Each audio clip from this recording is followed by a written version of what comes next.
बारिश में गरीब विधवा सहेली। शोभा, क्या हुआ? आज तुम खेलने क्यों नहीं आई?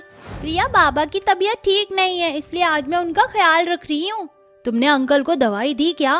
तुम तो जानती हो ना दवाई कितनी महंगी आती है, और बाबा के पास इतने पैसे नहीं है कि वो अपनी दवाई खरीद सके। शोभा की बात सुनकर रिया जल्दी से अपने घर जाती है और अपनी जमा की गई सारी पॉकेट मनी को लेकर वापस शोभा के घर आती है और उन सभी पैसों को शोभा को दे देती है। शोभा, ये लो, ये सारे पैसे मैंने अपनी पॉकेट मनी से सेव किए थे। तुम इन पैसों से जाकर अंकल के लिए दवाई लेकर आ जाओ और उन्हें दे दो। अंकल जल्द से जल्द ठीक हो जाएंगे। शोभा जल्दी से डॉक्टर के पास जाती है और अपने बाबा के लिए दवाई लेकर आती है और अपने बाबा को दवाई खिलाती है, जिससे शोभा के बाबा की तबीयत ठीक हो जाती है। थैंक यू रिया, अगर तुम मुझे पैसे नहीं देती तो मेरे बाबा की तबीयत ठीक नहीं हो पाती। तुम मेरी सच में बहुत अच्छी सहेली हो, हम हमेशा ऐसे ही दोस्त रहेंगे। जिसके बाद शोभा और रिया एक दूसरे से गले मिलती हैं। रिया और शोभा बचपन की बहुत अच्छी और पक्की सहेलियां होती हैं। रिया एक अमीर परिवार से होती है, लेकिन अमीर होने के बावजूद भी रिया में भी किसी भी तरह का कोई घमंड नहीं होता है। वहीं शोभा एक गरीब परिवार से होती है, लेकिन इनकी दोस्ती के बीच में कभी भी अमीरी और गरीबी की दीवार नहीं आती है। और ऐसे ही आज ये दोनों बचपन की सहेलियां बड़ी हो जाती हैं। शोभा, मुझे एक बात बतानी थी। मेरे डैड मुझे आगे की पढ़ाई के लिए लंदन भेज रहे हैं, इसलिए मैं अगले महीने लंदन जा रही हूँ। अब मैं लंदन से 2 साल के बाद ही वापस आऊंगी, जब मेरी पढ़ाई पूरी हो जाएगी। रिया, ये तो बहुत अच्छी बात है। मैं तो यही चाहती हूँ कि तुम बहुत पढ़ो लिखो और एक कामयाब इंसान बनो। रिया, मुझे भी तुम्हें एक बात बतानी थी। बाबा ने मेरा रिश्ता तय कर दिया है और इस महीने ही मेरी शादी है। क्या? सच में शोभा, तुम्हारी शादी है? कॉन्ग्रेचुलेशंस शोभा, मैं तुम्हारे लिए बहुत ज्यादा खुश हूँ। दोनों सहेलियां एक दूसरे के लिए बहुत ही ज्यादा खुश होती हैं। देखते ही देखते कुछ ही समय में शोभा की शादी हो जाती है और शोभा अपने ससुराल चली जाती है। इसके बाद रिया भी अपनी आगे की पढ़ाई के लिए लंदन चली जाती है। शोभा एक गरीब परिवार से होती है, इसलिए शोभा की शादी भी एक गरीब परिवार में ही होती है। पूरे घर में शोभा का पति रमन ही था जो काम कर रहा होता है और अमन की कमाई से ही पूरा घर चलता है। शोभा बहू, जा बाहर से कपड़े लिया, बारिश का मौसम हो गया है, न जाने कब बारिश आ जाए। ठीक है माँ जी, मैं अभी कपड़े ले आती हूँ। शोभा जल्दी से बाहर जाकर सारे कपड़े घर के अंदर लेकर आती है। शोभा जैसे ही घर के अंदर आती है वैसे ही बहुत तेज बारिश शुरू हो जाती है। तेज बारिश होने की वजह से शोभा के घर की छत से पानी टपक रहा होता है और धीरे धीरे घर में पानी भरने लगता है। हे भगवान, ये बारिश का मौसम तो हम गरीबों के लिए है ही नहीं। बारिश के मौसम के शुरू होते ही पूरे घर में पानी भरना शुरू हो जाता है। पूजा, शोभा, जल्दी से तुम दोनों बर्तन छत से टपक रहे पानी के नीचे रख दो, वरना घर में पूरा पानी भर जाएगा और बाल्टी से हमें पानी निकालना पड़ेगा। शोभा और पूजा जल्दी से सारे बर्तन छत से टपक रहे पानी के नीचे रख देती हैं और घर में जो पानी भर जाता है उसे सब मिलकर साफ करने लगते हैं। बारिश के मौसम में सारे परिवार को बहुत ज्यादा परेशानी का सामना करना पड़ता है।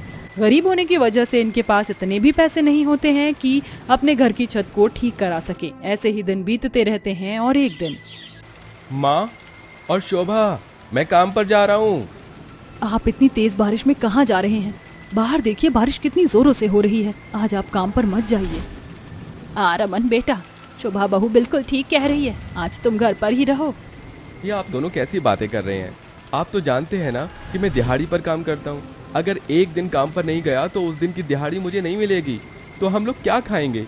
मुझे कुछ नहीं होगा, आप लोग फिक्र मत करिए, मैं जल्दी आ जाऊँगा।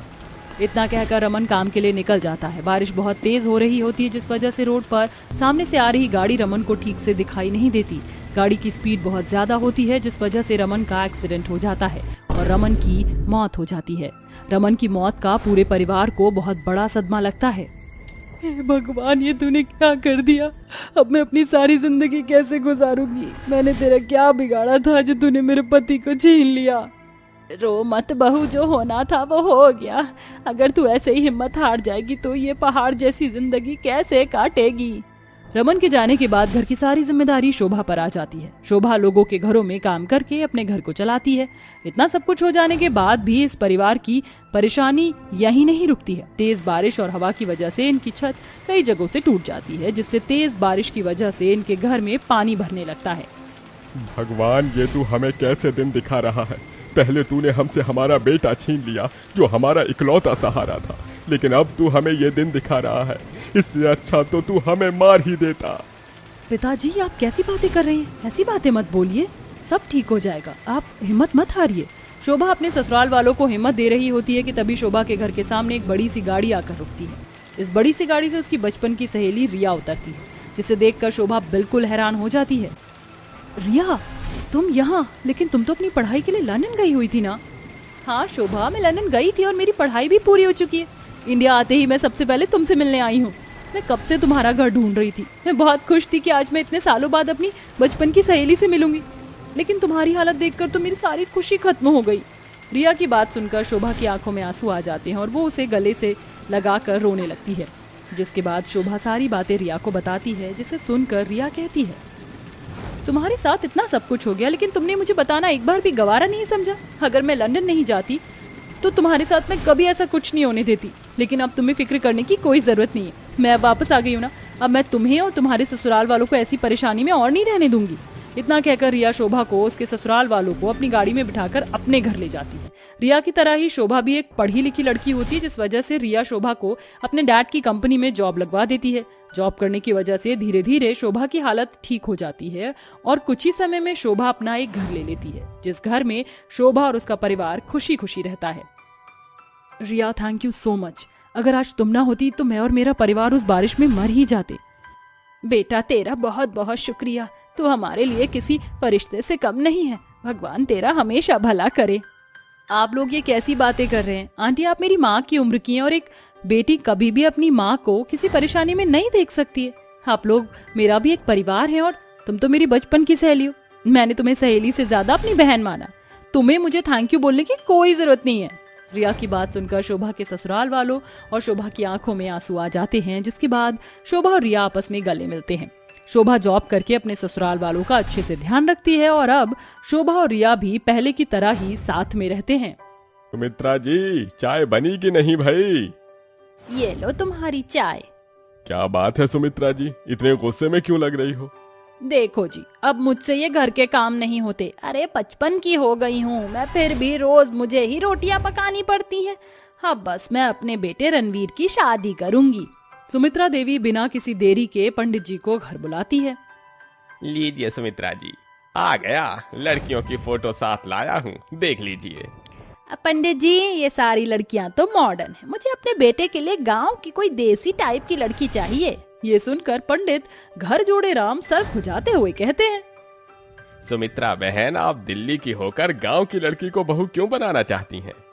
आप नहीं समझेंगे पंडित जी, ये शहर की लड़कियां एक नंबर की चालू होती हैं, आते ही घर तोड़ देती हैं। इसलिए अब आप कोई भी तिगड़म लगाइए और मेरे बेटे के लिए ऐसी बहू ढूंढिए। जी अच्छा।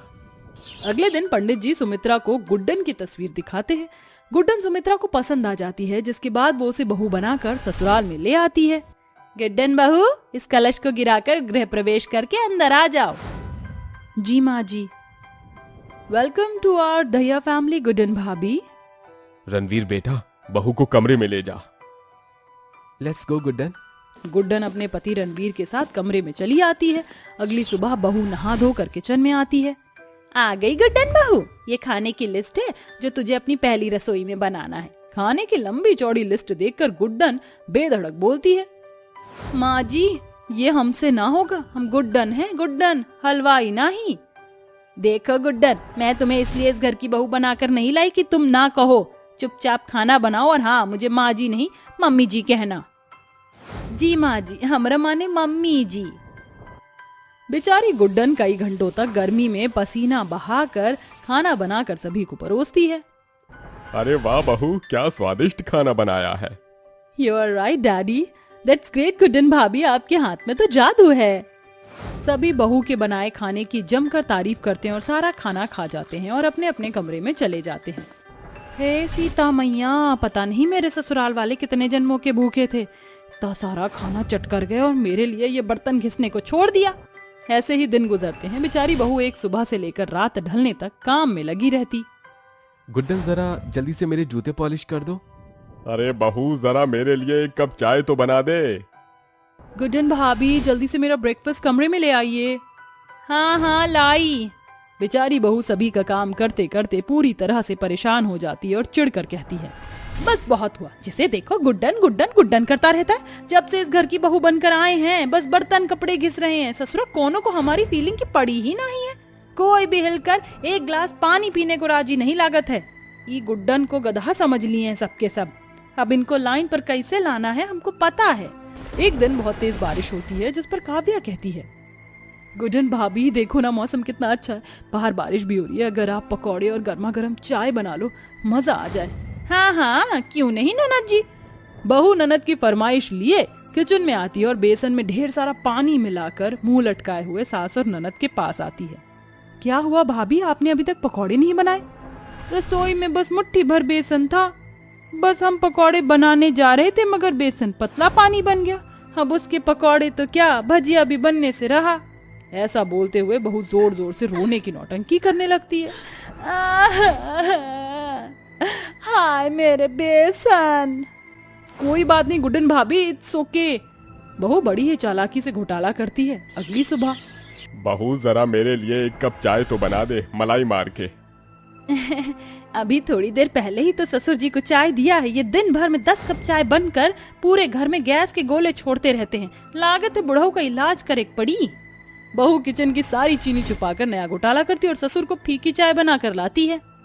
ये लीजिए ससुर जी चाय। ससुर जी चाय की एक घूंट पीते ही उसे थूक देते हैं। मम्मी जी, रणवीर जी, ननद जी जल्दी आइए। क्या हुआ गुड्डन, क्यों चिल्ला रही हो? मम्मी जी देखिए, हमने ससुर जी के लिए दूध, पत्ती, गैस और मेहनत पसीना लगाकर चाय बनाई और उन्होंने चाय को जमीन पर फेंक दिया। ओहो गुड्डन, एक घूंट चाय ही तो थी। एक घूंट चाय की कीमत तुम क्या जानो रणवीर बाबू। इसे बनाने में गैस, चाय पत्ती, मेहनत, पसीना लगा है। बस एक चीनी के लिए ससुर जी ने इसे फेंक दिया। So what? It's not the big deal भाभी। It is a big deal ननद जी, because अन्नपूर्णा देवी going गुस्सा होइंग। गुड्डन ना सिर्फ चाय में चीनी का घोटाला करती है बल्कि अपनी चालाकी से अपनी ससुराल वालों को अपनी बात का यकीन दिला देती है। वेरी गुड गुड्डन, बस ऐसे ही घोटाला करती जाओ। कैसे मेरे टेढ़े ससुराल वाले सीधे होते हैं।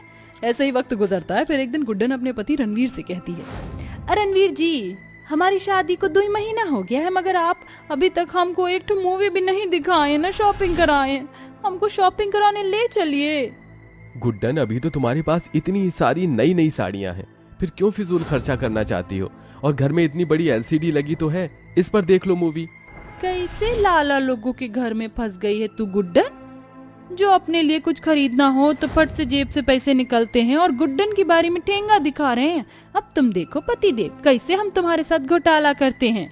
रात को रणवीर के सो जाने के बाद गुड्डन कैंची से उसकी पैंट की जेब कुतर देती है और पर्स छुपा कर रख देती है। अगली सुबह, गुड्डन तुमने मेरा पर्स देखा क्या? कब से ढूंढ रहा हूँ, हर जगह देख लिया, कहीं भी नहीं है। ये सुनकर गुड्डन अपनी चालाकी दिखाते हुए सर पकड़कर रोना पीटना शुरू कर देती है। हे राम जी, पता नहीं कौन चोर हमरे घर में घोटाला कर दिया। राम राम। अरे अरे क्या हो गया बहू, ये तो भोजपुरी में खिटपिट क्यों किए जा रही है?